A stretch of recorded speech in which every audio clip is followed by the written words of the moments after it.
Welcome to the 3Gspodcast, where we talk about all things geeks. We show off the games, and we play a lot of games, and we have a lot of fun. This week, we'll be talking about that brand new Spider-Man stuff. Oh my gosh, it's been amazing. And then we'll be going into a Spider-Man ranking of movies.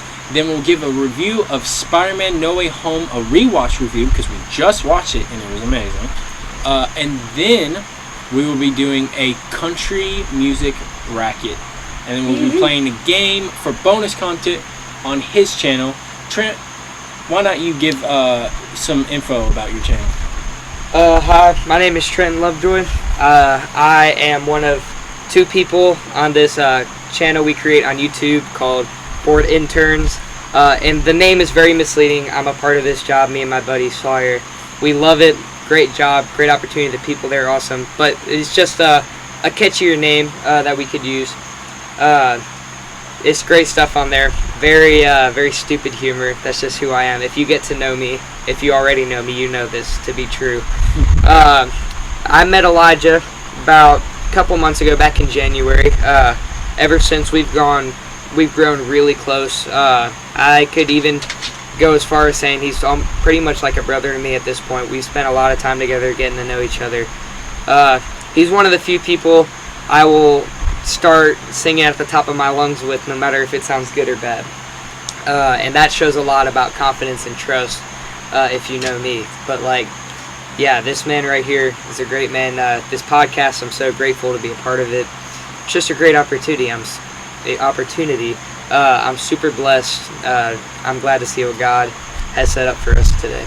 But yeah. Awesome. Well, thank you, man. Yes, sir. All right. Let's do it. Fire me up. Let's go.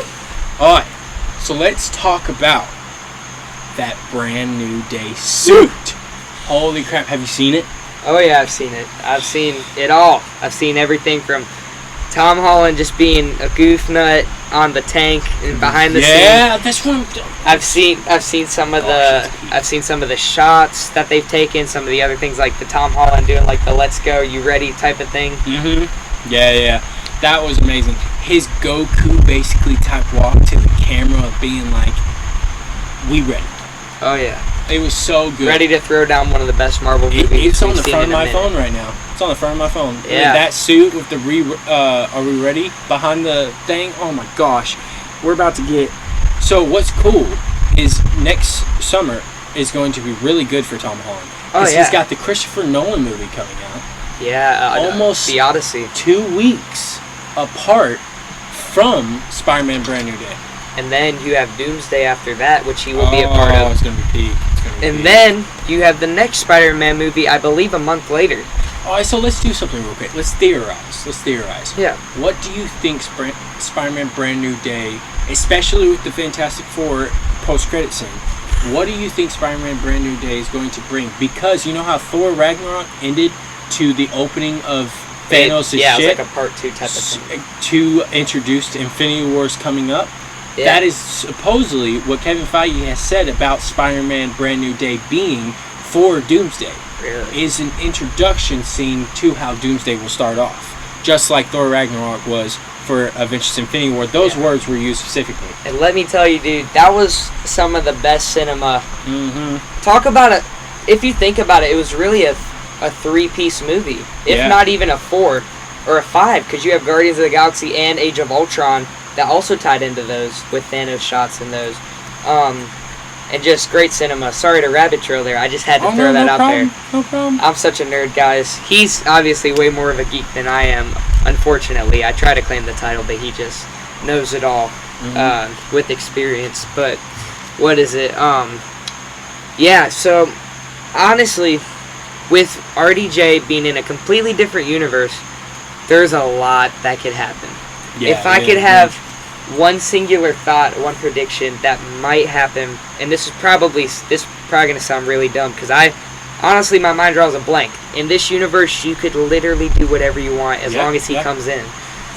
What I could see happening, because are we going to drop spoilers this early? Yeah. Spoiler warning for Fantastic Four. Yeah.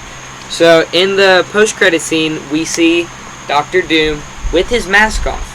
which means he's not afraid to take off the mask.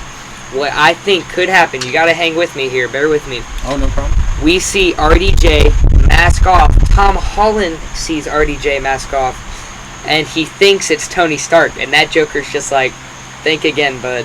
And like, so you think that might be a post-credit scene or the end scene of I think it could conclude the movie. Spider-Man? Now, villain-wise, But they have not announced the villain. Spider-Man. Right? Oh no, Scorpion is a villain announced. A villain. A villain. But that was because of the post-credit scene in Homecoming. So what's big is we're supposedly getting. That's what's cool. So the movie itself. That's why I think any interlude, just like Thor Ragnarok was, is just going to be a post-credit scene. It needs to be. I don't think the movie itself will actually involve any of it. I think it's going to be a ground movie. I do, because I'm putting it out there because the Punisher is a big vigilante. He's a vigilante that doesn't hold back. He has no morals besides he kills bad people. Is he confirmed to be in this movie? Yes, he's confirmed with Bruce Banner as the Hulk. Really? Yes, that is also okay, no, confirmed. this I did hear, and I heard, I think somebody said it, that it's going to be like the Hulk we love. Like, it's not going to be... the fact that I saw Superman and none of the characters... So, my biggest worry about Superman was that the big-name characters that were announced to be a part of it, like Mr. Terrific, were a part of it, but were like little interludes. They were just side characters that shined. They had their shining points. Yeah, they had shining points, but they didn't overtake the movie. They didn't showboat Superman or Lex Luthor itself. They didn't mess with Superman and Lois' relationship. None of it really interluded besides being side characters or supporting roles. Yeah. Which is really good, which I think is what the Hulk and Punisher is going to be for Spider-Man. Because the big three for Marvel itself, in comic books especially, is Spider-Man, Hulk, and Wolverine. Oh, yeah. So I'm really pumped. And Punisher, and so the Brand New Day comic has Punisher in it. There's a Punisher comic with Spider-Man, and it is absolutely amazing. Yeah. It's a great comic. It leads to different things. Now, they will say they're trying to reel back a little on the vigilante killing of John Berthel's Punisher. Well, because it's going to be like a PG-13 type of movie. And it is a Spider-Man movie. It's going to be comical. Yeah. Yes, I think this Spider-Man is going to have a lot of hardships because we're trying to get the comic book version of Spider-Man. Yeah. But he's going to show joy and crack jokes through those hardships. I really hope so. Well, okay, you want to hear my theory? No problem. So, two theories for this upcoming Spider-Man. One, I think the reason that they're not going to have RDJ in the actual movie itself, but in the end credit, is because they're setting up the Sinister Six for the next Spider-Man movie.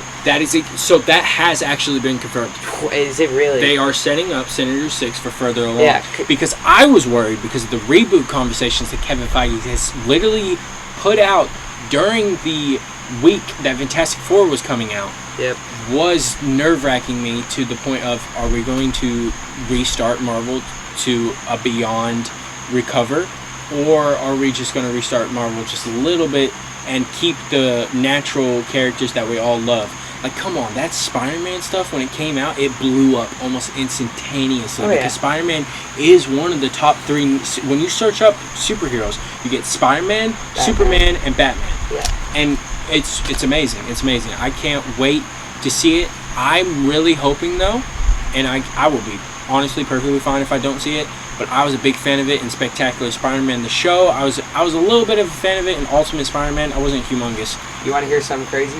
Sure. I've never seen the Spectacular Spider-Man show. Oh my gosh. Okay, so what's amazing about this show is Yuri Lowenthal, I think his name. I probably botched his last name, but Yuri is his first name. He is the voice actor of the Spider-Man games. So the Spider-Man in the games is voice acted by the same guy who's in Spectacular Spider-Man. That's cool. Actually, I think that's wrong. I might be right, I might be wrong. Yuri has voiced many characters, but I think there's another character. No, I am wrong. It's a different voice actor. It is one of the Spider-Man's voice actors that's also voiced for Superman actors. There's literally a group of voice actors who is voiced for Spider-Man and Superman. Like, really? There's a group of that specific people, and it's amazing group of people. But what's really cool is the symbiote suit, especially in the game even, slowly overtook Peter step by step and would take him because it showed that it would be easier for Peter to help people with the symbiote suit because it gave him more power. But he was and losing. he's stronger-willed. Yes, like he has just great. But he was morals. losing some of his soul to the symbiote because he was sacrificing something for more, so he wouldn't have to sacrifice people. And he was realizing that. And in the game, Miles Morales helped him. But in Spectacular Spider-Man, it was his mental of his family and all the people that were behind him, like Gwen Stacy, Mary Jane, and Aunt May, and all of his friends. Even Flash Thompson came up as an image, even though he was a bully in Spectacular Spider-Man. Yeah. So that's a great representation. I hope they do something like that in the symbiote, and I think Punisher is actually going to be a good thing because he is a vigilante that kills. I think he'll actually bring Spider-Man either it will calm down the symbiote being a scary thing because you're having it beside the Punisher, and the Punisher is like crazy intense. Oh, yeah. Or it'll show that this isn't the right way, and the symbiote suit is just wanting to be like this. Yeah. And we're trying to be our own way. So you want to hear my thoughts on piece by piece how the exact reason they have Spider-Man, Avengers, Spider-Man. Sure, let's do it. The exact way I see this, and I'm almost certain this is what's going to happen. Call me out on this. I bet it happens, and if it does, all y'all got to pay me like $10. I don't care. I'm going to be rich. Listen, Spider-Man just lost everything. Nobody even knows who he is. Yeah, No Way Home was about almost a complete restart of Spider-Man's character. I'm so glad we rewatched that before this. Homecoming absolutely. Rewatchability. Wow, perfect. But what is it? So in this movie, he's going to be dealing just with that lonesome self-thought type of person right now. Like he's in his thoughts. He just lost everything. And he's still trying to be the guy for everyone. Well, I think he's struggling. They're going to have 2 end credit scenes. One that ties us into Avengers. Second is that symbiote finds him.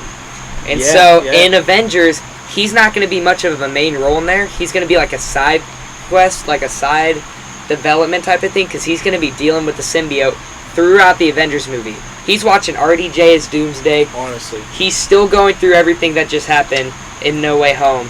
And then in Spider-Man 3, yes. Not 3, but like the third movie out of that crazy 3 month. Yeah. That next Spider-Man movie is him overcoming it and the development. And honestly, this is a hot take, y'all.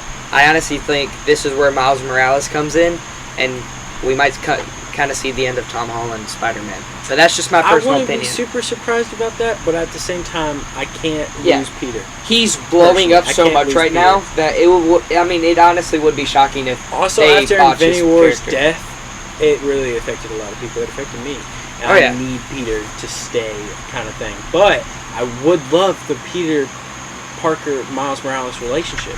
That's such a favoritism relationship. But I need it from the same dimension, though. I don't need some cross. Yeah, the Spider-Verse is great, and somehow they make it good, even though it's 2 complete ones from 2 different universes. Well, because I don't want to see the Miles Morales from Earth 626 without Tom Holland. Like, if you're gonna have basically, like I can have. Okay, this is also another theory of mine. I think in the Into the Spider-Verse movies, they come through a dimension that makes them live action. So we see Miles Morales. Oh, and Beyond the Spider-Verse that was announced to come out in 2026. Yeah. Are you saying that you think they'll come into real reality? I could see, because like, if you know the voice actor of Miles Morales, he's not an out of shape dude. He can get into movie shape. Casting, sort of. Yeah, and he kind of matches his voice matches what he looks like. So let's get into the re-review of rewatching Spider-Man No Way Home that we just did not too long ago. So on a count of 3, rank it out of 10. All right, yeah. All right. 1, 2, 3. 9. 10 out of 10. Really? I have to. Okay. I have to. Okay. List your pros. List your pros. Okay, so you got to forgive me here.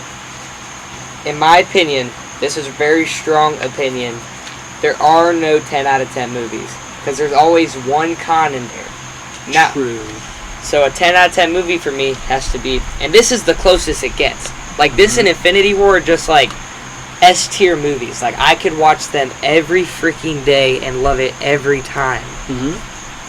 But like there's always something in there.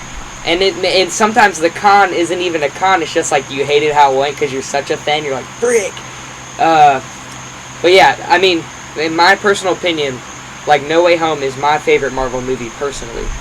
Because like I'm a major Spider-Man fan. We both are. Yep. Seeing all the live-action Spider-Man coming on to the movie at once. When we did, like when it was rumored, but it wasn't confirmed. So good. So the whole freaking movie plays out. Yeah. They did it so perfectly. Dude, it was the one thing that, like, we had villains, we had all of them pop up, we had that one accidental clip that was put out. Andrew? But the Andrew and the Toby were erased. It was Tom coming at, it was at the tower. Yeah. I mean, it was at the, what is it called? New York?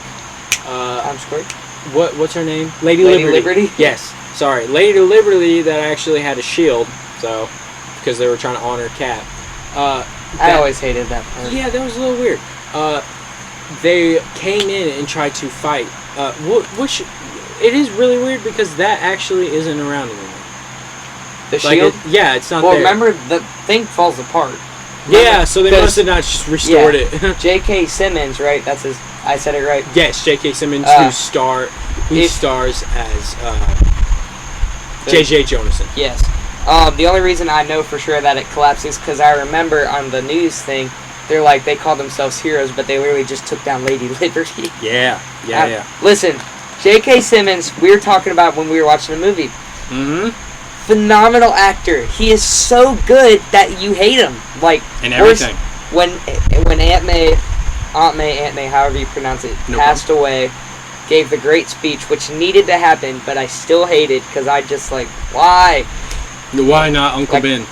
Well, yeah, they don't even get me started on the Benless universe. Well, one big thing about him specifically, J.K. Simmons, is even all of his comical roles, like the Invincible show, Spider-Man, even the little scenes that he gets in the Cross, all the arrest, that's him. He's the voice actor in those, the times we get J.J. Jonathan and the Across and Into, so just the little stuff. Another fun fact, like, I don't know, this might just be me, I watch like every little like half hour to an hour long Lego Marvel movies, because that was just me as a kid. Yes, those are really good. He was also the voice actor of those ones. Yes, for real. In the Lego Marvel Superheroes game, there's like, if you go to like the story mode, I have very vivid memory, the one part where you catch Spider-Man, he's like Peter Parker in the office, he's getting yelled at by J.J. Jameson, or whatever. So can we say J.K. Simmons, so for example, him and Stan Lee are on a different level in the Marvel universe. Lobo as casted as Jason Momoa. So Lobo is casted as Jason Momoa is casted as Lobo in the new Supergirl upcoming movie. Really? Yes. And so that is on the verge of being top tier, S tier fan casting of comical accurate characters and movies. Can we say J.K. Simmons is probably the most comic accurate fan cast of all time now? Dude. Because he just keeps playing J.J. Jonathan. We can't, if we try, I think he's even more than Robert Downey Jr. as his Iron Man. No, I fully agree. What do they call it again in Across the Spider-Verse? A certain event that you can't mess with? It starts with a C, I think. I know what you're talking about. Frick, it's one of his favorite lines. It's like it's an anomaly. Anomaly. We'll call it an anomaly. Yes. But it's that event that, like, if you mess with it, the whole universe falls apart. Yes. That Joker needs to be in every Spider-Man universe. Something you can't. Yeah. He's in Into the Spider-Verse. Yes.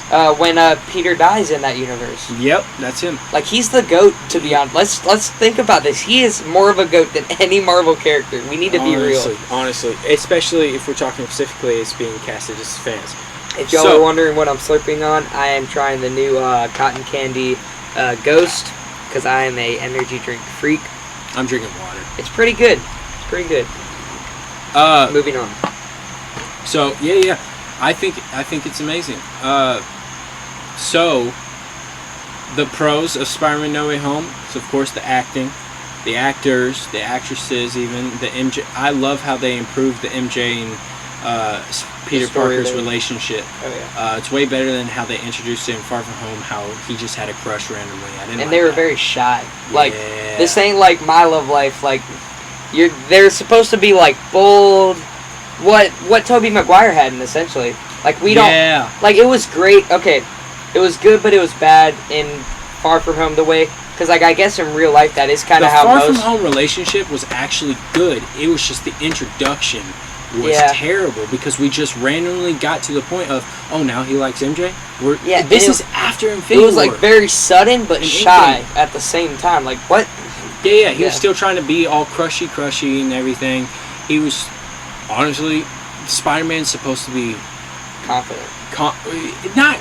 He's supposed to be the nerdy, not be able to be shy to everything. But he's so shy that he's timid that he doesn't do anything, that the girls just come at him. This is not that case. This is him trying his best. Trying to make something happen out of everything, and then still screwing up because he's working for S.H.I.E.L.D. at the same time. Oh, yeah.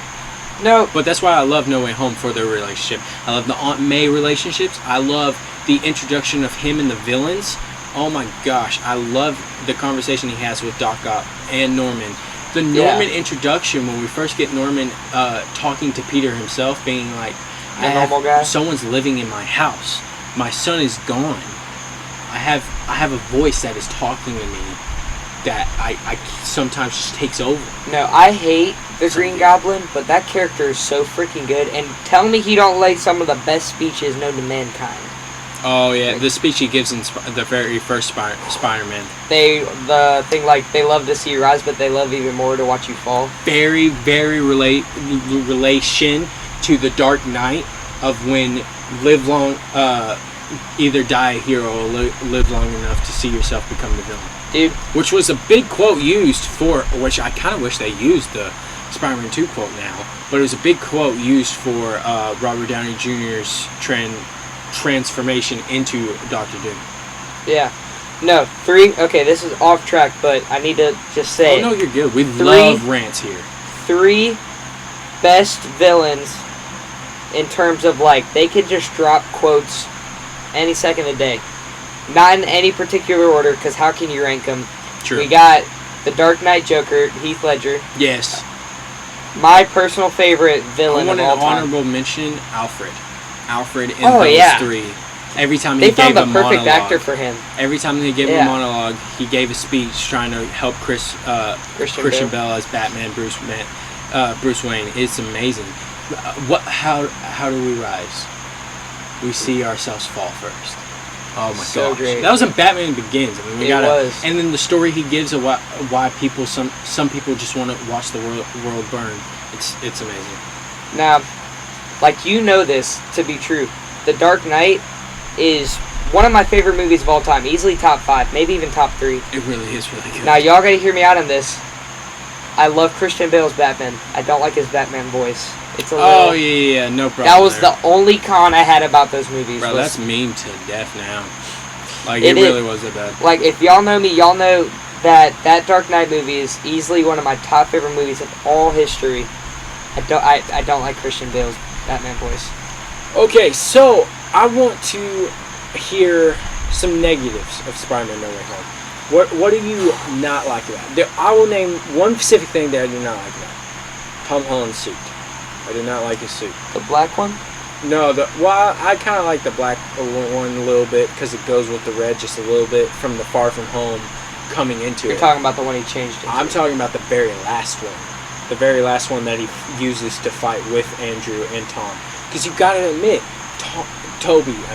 Toby's suit was the very first edition comic accurate that we got. TASM 2 is comic accurate, the most beautiful, amazing suit we got, and then we get a black, gold, blue, red suit from Tom.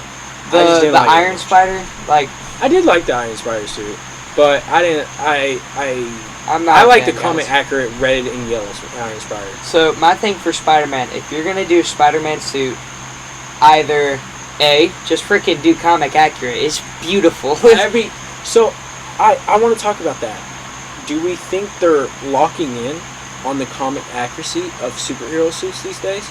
We got Superman, we got Batman, Robert Pattinson. Oh yeah. We got Spider-Man, Tom Holland's. Iron Man was, I think, always kind of comic accurate. And then, except for Wolverine, we got Wolverine and Deadpool. Well, you gotta watch when you say Iron Man's comic accurate. You gotta say on what era. The 90s era. No. No. Yeah. The 90s era is like, it has the weird triangle helmet. The rectangle mouth type thing. Yeah. Now that's my comically accurate Iron Man suit. For Really? me. Okay. Those were the comics of like Iron Man, anyways, that I like saw him first in. Oh, Superior. There's some Superior Iron Man suits where he does still have that. Oh yeah, that lasted for a long time, and then when they made the switch, they're like, we can't go back. The nanotech was really good though. Okay, I didn't like. And I didn't like how much they banked on the nanotech. That's what I'm saying. Throughout the movies. Throughout Marvel in general. Yeah. Well, throughout superhero movies, they just replace like everything with nanotech. Their shot was freaking like amazing. Nanotech is not an excuse to make a cool suit switch up. Like I love like how people like. I need Tom Holland to tug on his freaking. It needs to be a mask and not something that just spawns in around him. Yeah, I need him to tug on his mask and be like, "Oh, I'm out of breath" or something. Like I need that. Yeah, or and like I mean, Captain America when he unlatches it his brings suit more in Winter realisticness Soldier, into it. Just being like, I can fight, and Like- then puts it down. Like I know that it's a fake universe, everything's fake, but I like when there is real. Like for a fake universe, I want this part to be real. Like I want them to be real men in costumes. Like it's not supposed to be all cool. I want like Captain America's helmet to click, and buckle. Like one of the biggest Iron Man TikTok like compilations things is the Iron Man 3 when the suit all comes to get to him and the helmet like hits down and just shuts. One of the biggest things in Adventures when Thor first arrives with Loki is when he puts on the helmet and it slowly configures around him. Oh yeah, it just makes it more iconic, and it like when they first brought nanotech in and only like 3 superheroes used it, loved it, but now it's like all they use. We need to slow down on that. Alright, let's play Hot Takes. So this is a game where one of us will give a hot take, and if the other one reacts, then the person that gave the hot take gets a point. We'll go to 2. We'll go to 2 points, just because it's the first time, nothing crazy. We'll actually play 1 point, so the first person that basically reacts loses. All right, so you want to go first? Are you ready? Oh, I'm a little nervous. I think I'm chilling. I'm gonna go off with a banger. Start it off. He ain't ready for it. None of y'all are ready for it. My favorite Spider-Man suit is the black and red one from No Way Home. I mean, from Far From Home / No Way Home. Listen. It's not the most comically accurate, like, original suit. It is in some comics. But it just hits so hard. It's in one comic. It's in a section of comics where in older comics it's in one. In newer stuff where it's Doc all Ock is controlling Spider-Man's mind, so it's not Spider-Man, and it's not blue and red, and it's not showing brightness and joy. It's just... Hear me out, y'all. I was a massive Lego kid growing up, and I always got Lego sets with Spider-Man in them, and it was always the same blue and red dude, which I loved. But then they dropped this black and red. That's understandable. I do. And like it just the caught my look of eye. the It was suit. something new. I'm like 10 years old, 12 years old, playing with the same thing, getting the same thing every time. It's a refresh. It's no different than with the brand new day suit. Like, it's new. Like, we finally, for the first time, have like a fully comically accurate thing. Like, it's out of nowhere, brand new. Not for the first time. But it's also like a throwback. Listen, this is better than Chasm 2. No, it's not. The new Tom Holland's new suit? No, not yet. Not yet. I'm sorry. This guy. I do like the Far From Home suit. It's just not better than... It's my favorite. It's not better than the top 3. Here's my hot take. Yeah, let's do a crazy one that I know you'll absolutely not like. Thor Ragnarok is absolutely terrible. Are you insane? I hate You better pray to the Lord Almighty that my dad doesn't see this. He will beat your butt with a belt. Dude, Thor Ragnarok is freaking hilarious. Jeff Goldblum. I get a point for sure. You get your point, but let me prove mine. Alright? Listen. Jeff Goldblum has a hilarious comedic act. Hulk and Thor's little, like, almost like a brother type of rivalry. Hilarious! You went to Hulk and Thor's brother? The only good part about that movie Thor and Loki. is Thor and Loki. And But how Hulk was powerful funny. Thor is. Hulk was funny. No, they made Thor a joke. Thor is supposed to be a serious, strong, boating character, and they made him a joke. Talk about the action scenes. They made him a joke. When he figures out his power. If he didn't make a joke every 5 freaking seconds, maybe I would love it. That's amazing, That though. stupid throw the ball at the window and then the ball comes back and hit him in the face. That's dumb. But tell me that's not what makes Deadpool so great. The jokes every 5 minutes. Deadpool's not Thor! Deadpool's not Thor. It's a movie. If a movie doesn't... This is my hot If a take, so movie I don't isn't lose it. laced with comedy... If a movie is laced with comedy when it's not supposed to, especially if it's character denomination. But you gotta look at the cast. Like, the cast was set up to be a funny cast. No, the cast had Chris Hemsworth and freaking the man himself, Tom Hiddleston, playing Loki. Tom Hiddleston has become a funny character throughout his career. The Loki shows are not just based off pure jokes. No, but because he's so many serious. it's a lot of mystery and just out of the nowhere woes. He's also Thor is supposed to be the god of thunder, not the god of jokes. But listen, that movie starts off with the jokes and stuff because he's still kind of entitled. Which is why it's bad. Then he loses it all. Loses his hammer, his freaking dad. And still makes finds crappy out, jokes. throws. He's not Spider-Man. He's Thor. Listen, dude. He's But Thor. the action scenes with. Also, did you just hear that? Did you hear what you said? What? Loses the hammer, all that stuff. What plot does that sound similar to? Spider-Man. No, the first Thor, a movie that we already That's true. gotten. But, and guess what? That movie was pretty dang good because Thor was serious. Chris Hemsworth played an actual good representation of Thor, a man breaking out of space, coming to the first time to a different planet. Guess what? Thor Ragnarok tried to do the same thing. Instead, they tried to make it all about jokes and humor. Age of Ultron, Thor was serious and strong boating, and then we come to Thor Ragnarok, the next introduction we get of him since Age of Ultron, and he's now just some funny jokester. What the frick? Now, I don't want y'all to think I'm stupid by saying the plot's similar to Spider-Man, because it is similar in the way that he loses everything. But so that's the point. He's not Spider-Man. Yeah, well, I just didn't I wasn't clueless when I said that. But No one's going to bank on you for that. Alright, my hot take. I'm going to get absolutely destroyed for the Thor Ragnarok. I already knew that was going to happen. Yeah, my hot take, Captain America, the Winter Soldier, is the worst out of any Marvel movie, except for, the Eternals.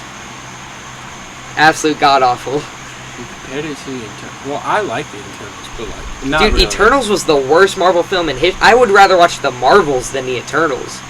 That was terrible. Okay. But you're putting Winter Soldier in that section? Winter Soldier sucks, but the worst Captain America movie alone, and it's just it's not rewatchable at all. At all. It's so boring. The Nick Fury thing going on was terrible. The Winter Soldier introduction was okay, but still not a fan. Listen. I didn't like the whole thing with Natasha and Steve. Okay, no, I can agree with you on that. I did like the introduction to Sam Wilson. There was way too many cons in that movie. It was boring. Straight boring. I didn't like it. I'm going to be honest with you. This is a hot take, so we're just going to move on. I won already because of the Thor Ragnarok thing, but he evened it up really quickly. Alright, so let's move on to what's I think will be actually pretty close, and let's bring this back to positivity, because we just destroyed each other's attitude, that one. Let's bring it back to the positivity. I think our Spider-Man rankings is next, and I think we'll actually be pretty close to agreement on that. So, Pull up my list. disclaimer, we love all of these movies. Oh, these are Every easily in our top 20s. Single one of all-time movies. He's saying top 20 of all-time movies. And now, know this ahead of time. The movies we ranked in here were ranked based off of the Spider-Man perspective. Because there's some banger movies in these lists that weren't great in terms of Spider-Man. Straight up. So this is a Spider-Man ranking, not a movie ranking. So you went first in hot takes, right? I did, so I'll you go can go first in the Spider-Man. Spider-Man. Yes, sir. Well, Not sold. there we go. There's our transition right there. My number 11 of the Spider-Man movies is Spider-Man Homecoming, a ranking. It is at the lowest because it is the worst Spider-Man movie. All he does is lose. All he is a freaking Iron Man lackey. He's an Iron Lad, even though Iron Lad is a way cooler character than Tom Holland's Peter Parker and Spider-Man Homecoming. But the only thing good about that was how the suit looked. And even that, they used tons and tons of CGI on it. Okay, but I did like the term I always fall down and get back up. The good thing was they built that in there. Because he lost every single fight. Now, he's not supposed to be a pushover character, but this was the start.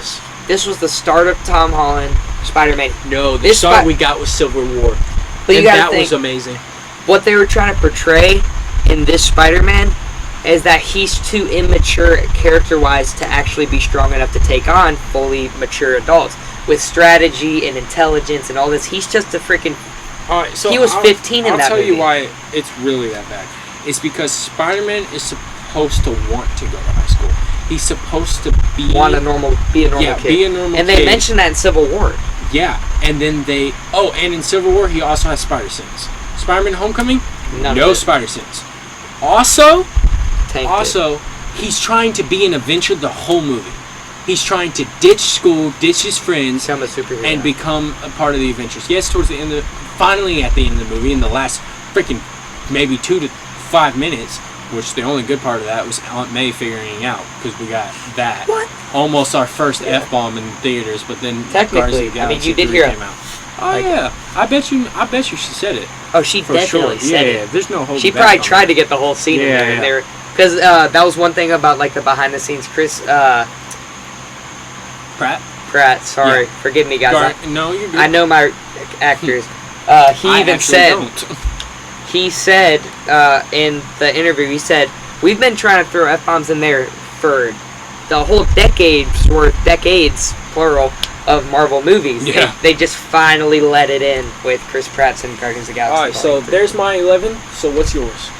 So I actually have 13 in mind, but we have our reasons. So if you have 13, name 13, 12, and 11, and then we'll go back to 10. You don't want to hear my 11. No, you don't want to hear my 11 yet. I'll name 13 I'm already crying on the inside. I'm gonna need 13. What's number 13? 13 is Avengers Endgame. Oh, the Spider-Man in that wasn't great. Like, it was cool. Spider-Man was the reason. We only got the last 30 minutes. Well, yeah, Spider-Man's involvement in that movie he was the reason Tony invented time travel. He also was the reason why Tony gave his life. He was the reason. But that wasn't announced, though. But it was wasn't really spoken until far. Yeah, it was more of an Iron Man movie, and it should be. Yeah, dude, I cried so hard. But if I was watching that movie to watch Spider-Man, wasn't great. Not a lot of Spider-Man. True. Now, number 12 is Spider-Man Homecoming. For the same reason. I like the movie, but just in terms, if you're going off of comics and everything, terrible. Like, just not it. Yeah. And even with the Spider-Man we saw in Civil War, it just doesn't line up. I agree. But they did recover somewhat in Far From Home, and then crushed it in No Way Home. Yeah, they recovered at the end of Far From Home. Yeah, it still took a minute. Yeah. All right, so since I kind of went first, let's hear your number 11. Are you ready for this? This is kind of a hot take. I'm scared. Spider-Man. Number one. Tobey? Not. Like, it's... You have Spider-Man below Spider-Man 3? Okay, but you gotta hear me out. Venom is my favorite villain. And growing up... Venom is terrible in Spider-Man 3. But listen, you gotta hear me out. Growing up, before we had streaming services and we had DVDs, the first Spider-Man movie I saw when I was like 3 years old is Sandman and all this goofiness. So that kind of started off my interest. I guess it was. My grandma played that movie every time I was at her house. I guess so the nostalgia for me hits in Spider-Man 3 and 2. Kind of Spider-Man 1 starts off the legendary series that we all love today. But in terms of, like, now rewatchability, 10 out of 10. It's not there compared to the other movies for me. You know what I'm saying? You're gonna love my... I'll also give my number 10 now, because it's Infinity War. I love the Peter passing away, or fading into the dust scene at the end. Mm-hmm. And I love some of the scenes with Guardians of the Galaxy and Peter. But it's just not a Spider-Man movie. It's an everyone movie. I did like that joke with Chris Pratt being like, "Is it still like the best movie ever?" And then Tom's like, "It never was." Yeah, I do love that about Spider-Man, how he's like a movie nerd. I did like that a lot. But that wasn't really... we didn't get much of that in Homecoming. We got it in Civil War, Infinity War, Endgame, and I don't even think we got... Well, No Way Home, I'm not going to bank on for not doing that. He was all serious and stuff. I understand why they did what they did. It's not that it was a bad movie, it just wasn't a good Spider-Man movie. Then you're going to hate my number 10. Don't hit me with it. My number 10 is Spider-Man 3. Okay, so I can see why, because let's be real. The Venom in that movie sucked, but... Bro, it's a mess. It's more of a mess than Avengers Endgame. It really is. And the only reason it's up there for me is the nostalgia. If we're talking about Venom, turn it off. Like, I'm not letting my kids see that monstrosity of what they call Venom. A representation of Venom, yeah. Tom Hardy's Venom. But the first one. Knocked it out of the park. The second and third one was terrible. You didn't like Venom 3? Yeah, well, I liked the relationship, like the death of Venom, but I did not like the actual. Yeah, movie. The movie itself was okay. It was mid. It was fair to mid. But like, I'm just saying that like the way they designed Venom and everything, perfect. The last one was not good, and they didn't come into terms like. That's what I loved about the modern day Venom is they have like the conscious talking to you. Mm-hmm. We don't see that in Spider-Man. We just see the person get affected by it. We don't see how it really plays out. Alright, so here's my number 8, which you'll be shocked. Did we hit 9 yet? Yeah, well, I'm going to hit 9 and 8, and then you're going to hit 9 and 8. Okay. So here's my number 8. So 9 for you, Spider-Man 3? Yes. Okay. Well, no, I'm sorry. 10 is Spider-Man 3. Okay. This is 9. 9 is TASM 1. Okay.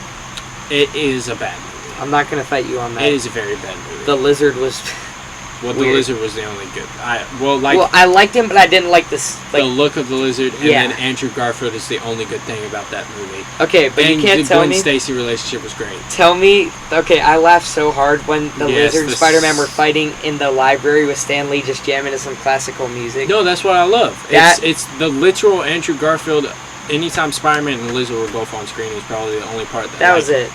Especially if you rewatch it, it's the only part you're like staring at. Anything else you can just you're like scrolling whatever. Basically, it is not that interesting. It is not that great of a Spider-Man movie. Yeah. The Uncle Ben death is basically Peter's fault. Like it always is though. Not really. This one was really Peter's fault. You're right. Like really, like so in context, Peter in the original ones is Peter like lets go of the dude, and his Uncle Ben's supposed to like pick him up from the library, even though Peter is fighting. That Andrew Garfield is a clumsy dude. He lets everyone die. Like he's just. Oh gosh. He's a mess. Well, the bad part about Andrew is Andrew storms out of the house.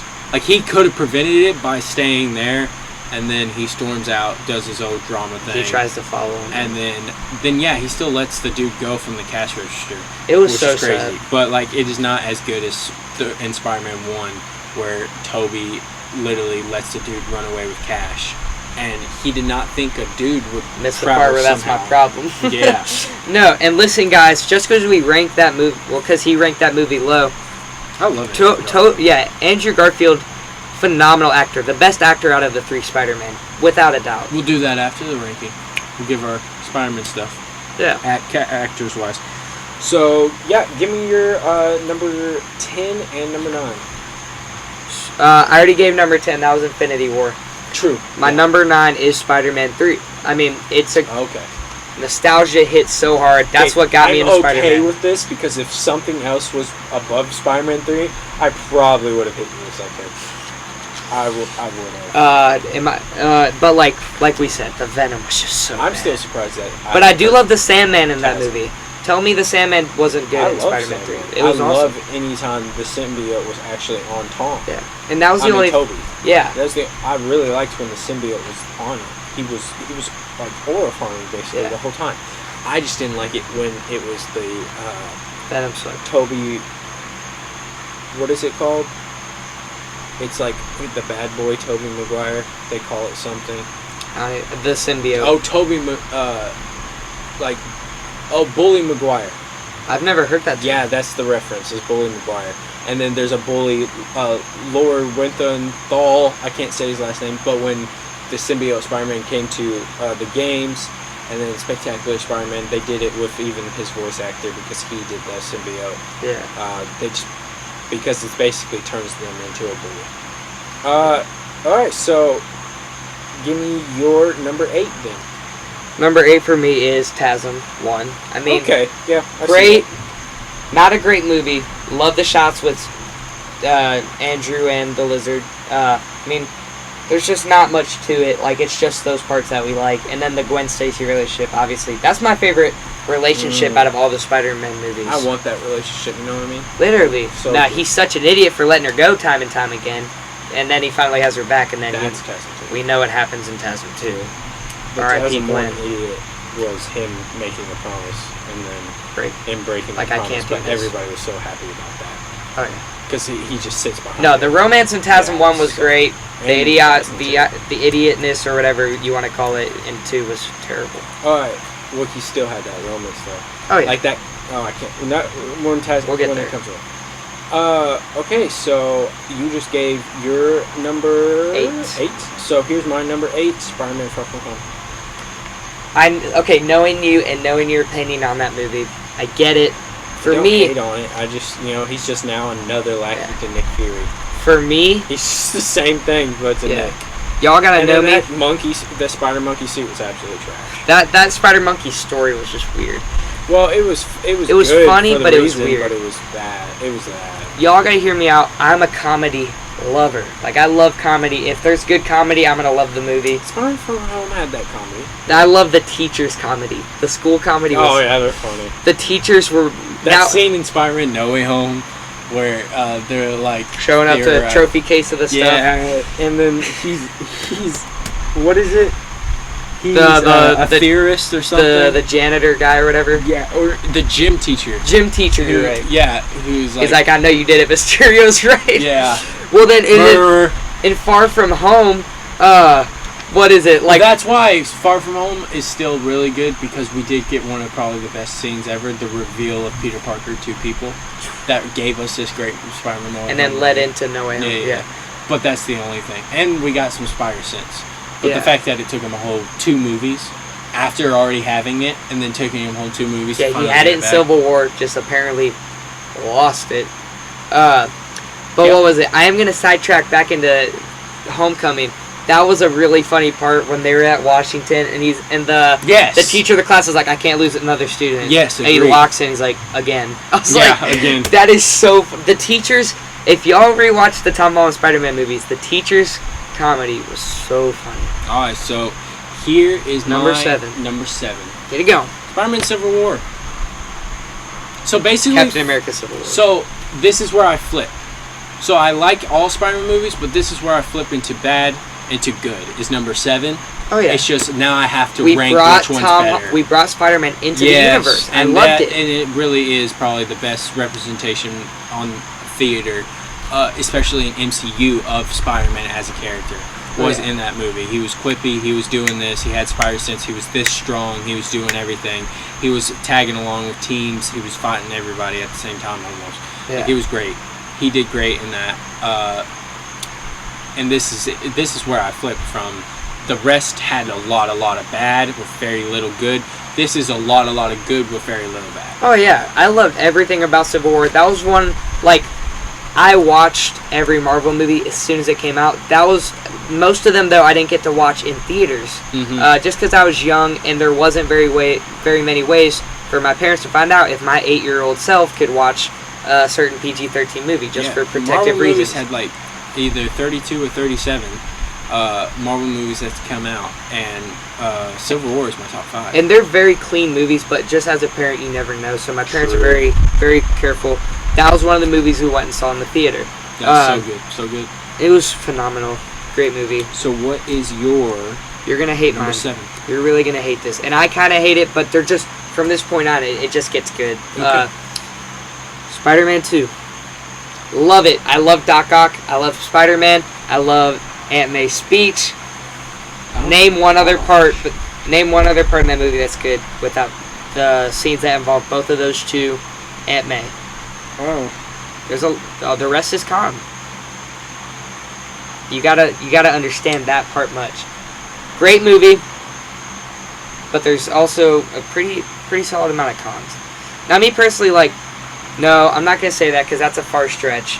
But like, Tobey Maguire, those are just older movies, so it's hard for me to connect with the older generation of technologies and stuff that I didn't grow up on. So, but yeah. All right, so forgive me. Oh wait, and then I also have to drop my number 6. We gotta. Yes. So my number 6 is Civil War. Just great movie. It's up from here. Now, one movie I haven't listed yet is Far From Home. But personally, for me, I'm a comedy guy, like I said, so that's just gonna sit better for me. So people are gonna kill you for having Spider-Man 2 that low. I know. I'm sorry, guys. Or having any of Tobey Maguire's movies that low. Yeah, forgive me. People are gonna kill me where I have those two though, but I have them higher than him at least. So after Civil War, here is my 6. number 6, Spider-Man. Number First one. It starts the legendary. Yep. I don't blame you for it, and I'm sorry, guys, that my number 1 is so low. It's our first introduction to who we just rant about for a hot minute, J.K. Simmons. The GOAT. The GOAT.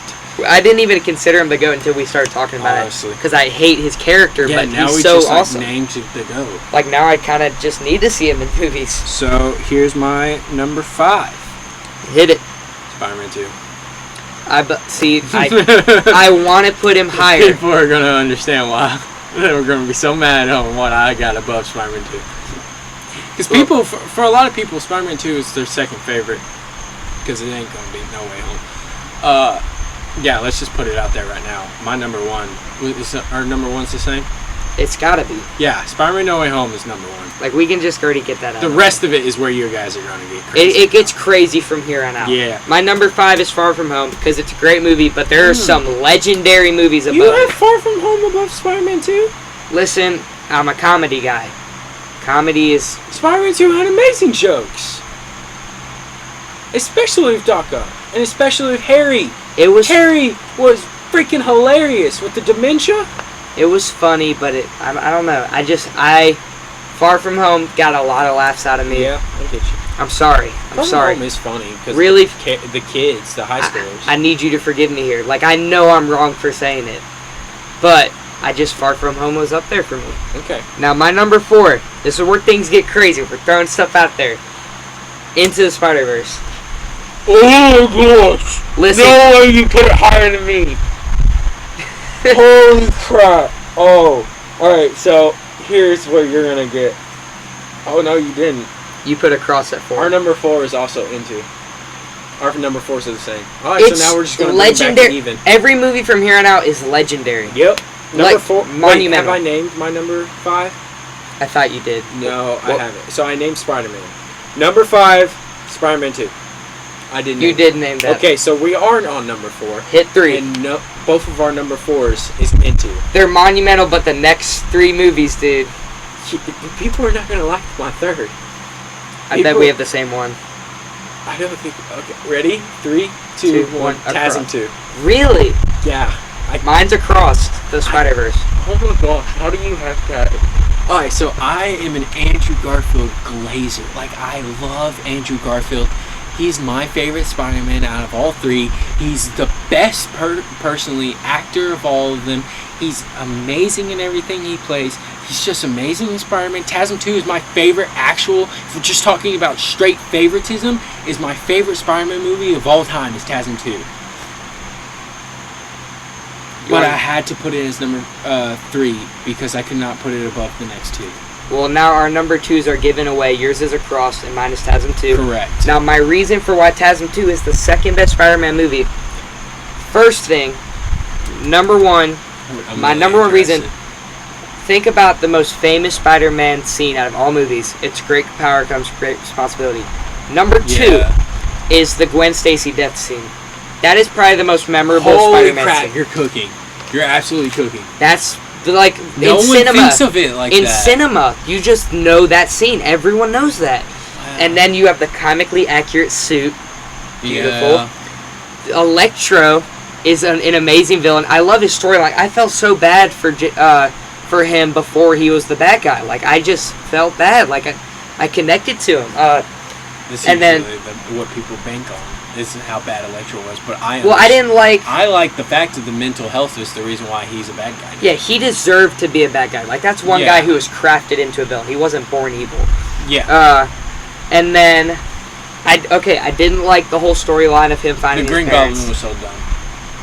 Let's talk about that. Green Goblin was stupid. That was a major con. The only reason why they put him in that movie was to make the Gwen Stacy death. He was only there for like 20 minutes. What I think that could help, but also make TASM 2 not as great as it was, is if they introduced Harry, kept that friendship going, and then in the third one showed that he was dying, does the whole thing. Then we get longer time to spin with Harry, and this we don't, and it's just like, oh, he's just thrown in there to make that cool. That was the biggest con out of that movie. Rhino was pretty bad though too. I like the scene where he. It was just there to be there. Like, I didn't think he needed to be there, but I'm not mad that he was. Because I love this scene with the little kid in that scene. That was really cool. Yes, that was amazing. That was Spider-Man. So good. That movie is phenomenal. It's a favorite. Now, I could rant about how good this movie is for a long time. We both know how good that movie is. Now, Across Spider-Verse. Now, for me, those two are like a tie because they're so good. Like, I couldn't decide. Okay, so they're a tie in favoritism or in tie on Spectre, right? Yeah. But we're not gonna tie them on quality or actually how good a Spider-Man. The Spider-Man 2, it's almost better than No Way Home. It's really close. It's so good. If we actually ranked on quality and how much this money list would be flipped. And people liking, this TASM 2 would be pretty low. But TASM 2 supporters rise. I can't believe I have TASM 2 support. I've been so alone. Well, I have a buddy named Josh. He's a TASM 2 supporter too. No, man. Cool. If No Way Home didn't have the 3 Spider-Men, Across would be up there. It would be higher, in my opinion. Okay, so that's our ranking. So let's hit it real quick. 11, Spider-Man Homecoming. 10, Spider-Man 3. 9, TASM 1. 8, Far From Home. 7, Civil War. 6, Spider-Man. 5, Spider-Man 2. 4, Into. 3, TASM 2. 2, Across. And 1, No Way Home. My list was 13, Endgame. 12, Homecoming. 11, Spider-Man. 10, Infinity War. 9, Spider-Man 3. 8, TASM 1. 7, Spider-Man 2. 6, Civil War. 5, Far From Home. 4, Into the Verse. 3, Across. 2, TASM 2. And number 1, No Way Home. Just phenomenal.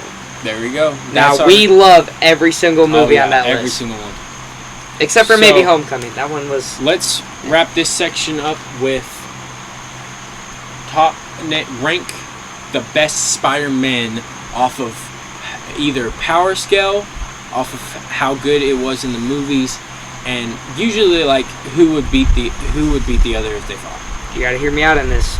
And who's last? Okay, last for me. If they all were in a death battle, I think probably Tom Holland and last. Yeah. I love him.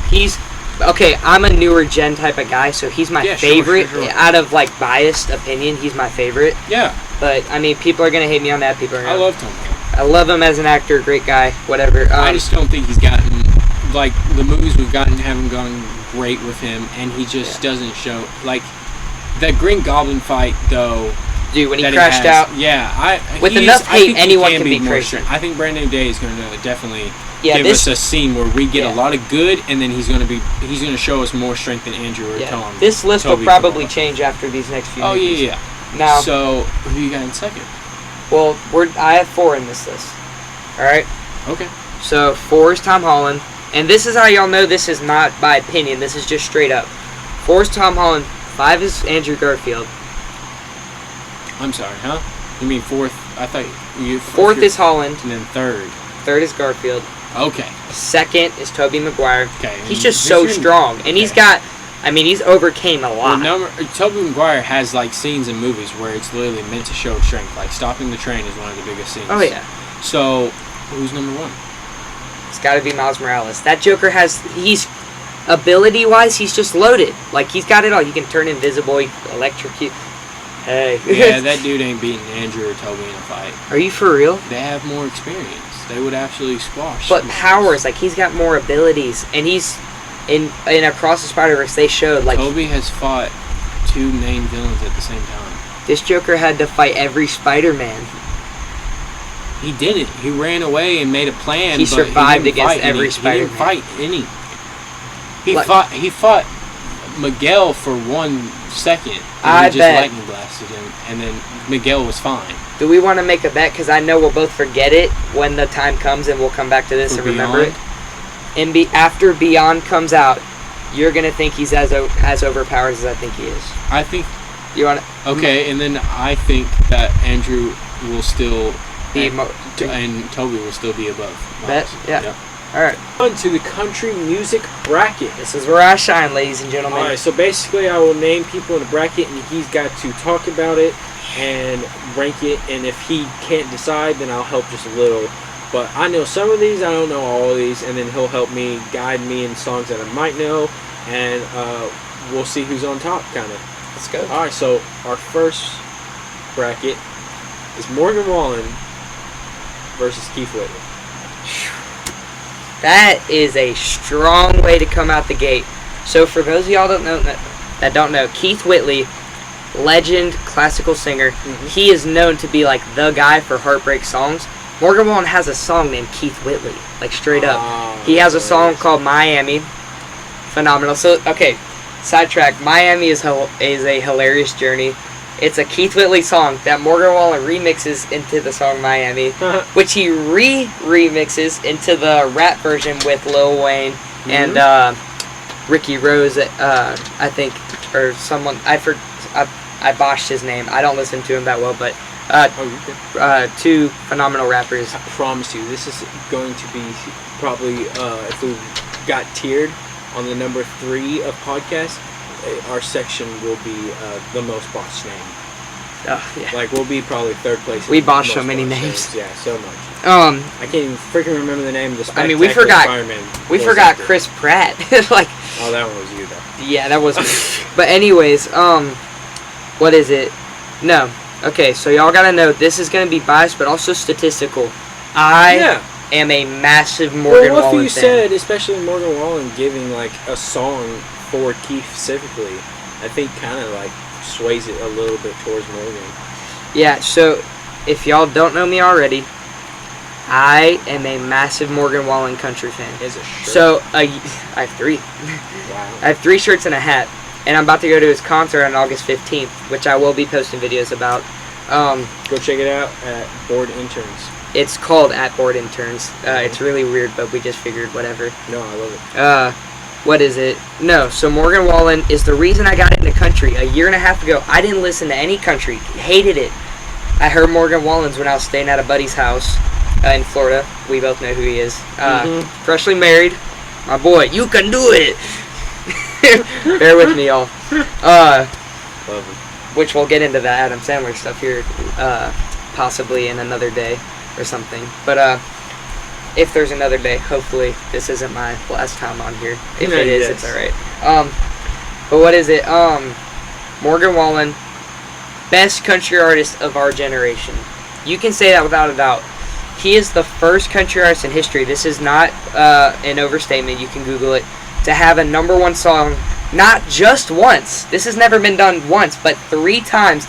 He has had a #1 song in 3 countries. I'm gonna give you a hot take, and I want you to look in the eyes when we do it, because you'll know who I'm talking about. But I have someone very near and dear to my heart. Ooh, a little Pookie Bear. Alright, we're moving on. Nope, you gotta finish it, but No, that was the last frick thing. that. was the last time. Alright, who is it? Morgan Wallen or Keith Whitley? It's Morgan Wallen. Statistically, he's just... the old heads are gonna hate me on that, but he is better. I will admit, though, a person who is not an old head, but understands old heads, says Morgan Wallen does not count as a country artist. A lot of Because- people say that, but yeah. you gotta think, music has evolutionized so much. Think of what True. rock is today compared to what it was in the 90s. It's taken a shift. It's different. It's more poppy. 90s rock is still more popular. 90s rock is phenomenal. Don't. No, I'm saying it's more popular than the modern day. Now don't sit like don't. Switch isn't always good. Yeah, it's not always good, but country music is making a change. I say the only person that's keeping it old, I would say, is Zach Top, who is phenomenal, great guy. But Morgan Wallen has changed the game. He has changed country music. Like, country music back then, you either loved it or hate it. For the first time, and there's plenty of artists that are saying this, for the first time in history, country artist is considered top music. Like, everyone knows country music, and because of Morgan Wallen taking the world by storm with it. So I'll be honest, the only reason why I've listened to Morgan Wallen's most recent drop is because of you and Judah, who put it on a ton, and I've liked his songs. His lyrics are phenomenal. But if it came to country music, the people that I listened to beforehand was Blake Shelton and Keith Whitley. Yeah, that's the older generation, and it's definitely shifted a ton. I would on this put Keith Whitley above. But we're moving on more than long. Alright, so our next part of our bracket is, you're going to get absolutely ranted for this one, Post Malone against Brooks and Dunn. Woo! Why you do that to me? You're gonna pick. Why would you do that to me? Alright, hear me out. Post Malone. Okay, this is a far statement, but it's true in the terms of how I mean it. I will be clipping this and sending this to your dad. Post Malone is one of the best artists, definitely of this generation, and he's gonna be known all time just because he's done phenomenal stuff in the industry of music. Mm-hmm. Country-wise, he's new, ton of hit songs. I love his music. I know every song he's released country-wise, know it by heart. Brooks and Dunn.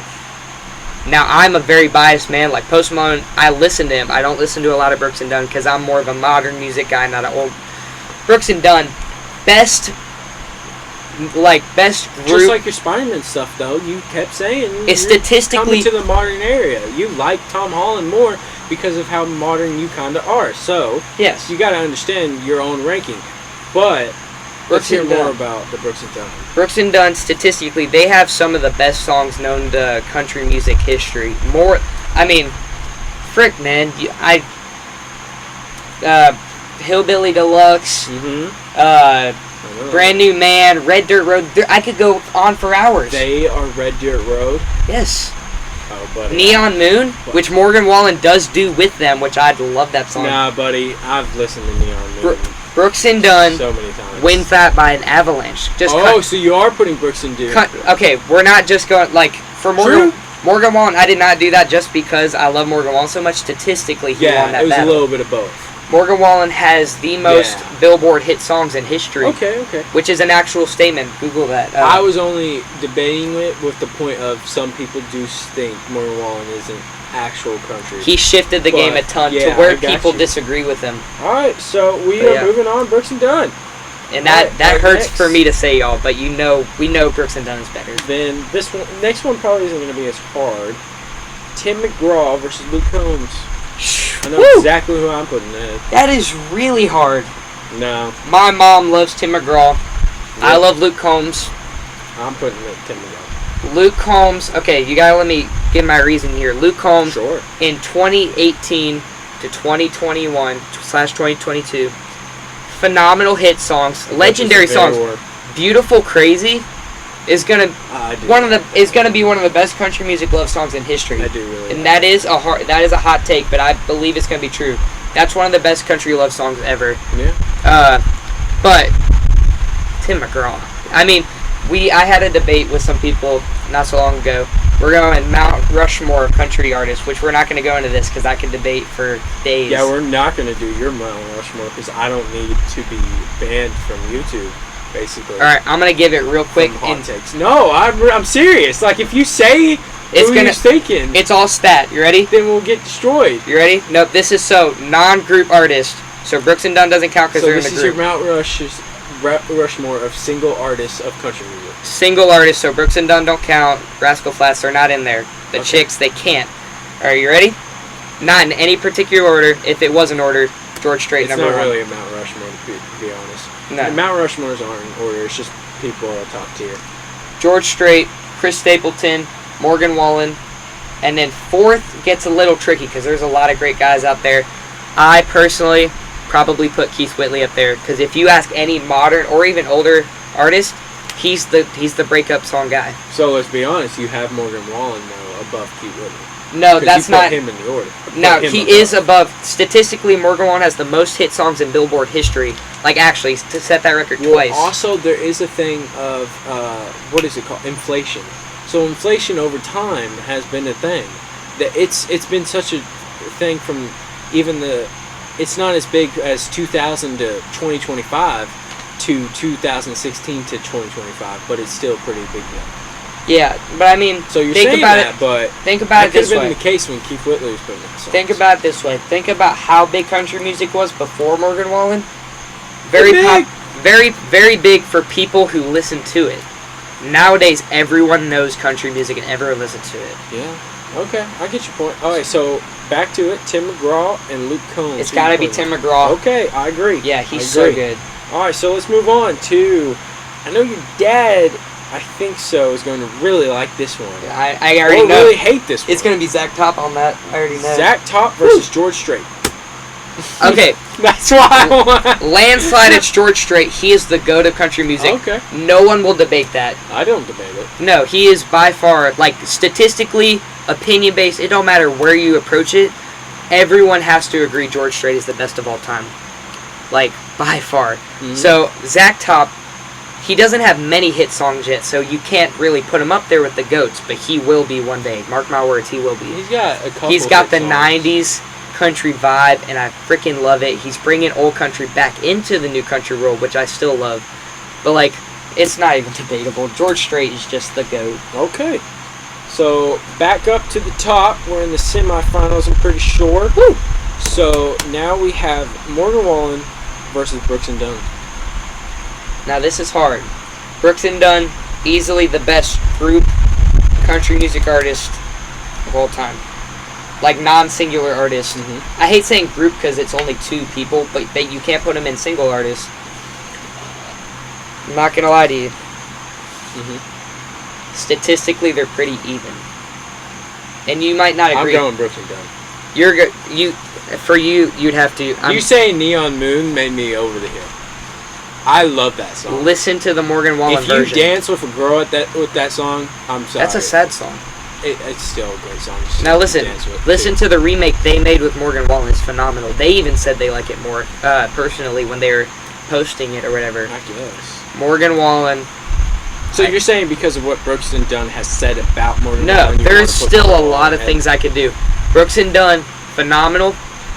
But like they were in an era of many competitors, so there was people that people put above them in their time. Yeah.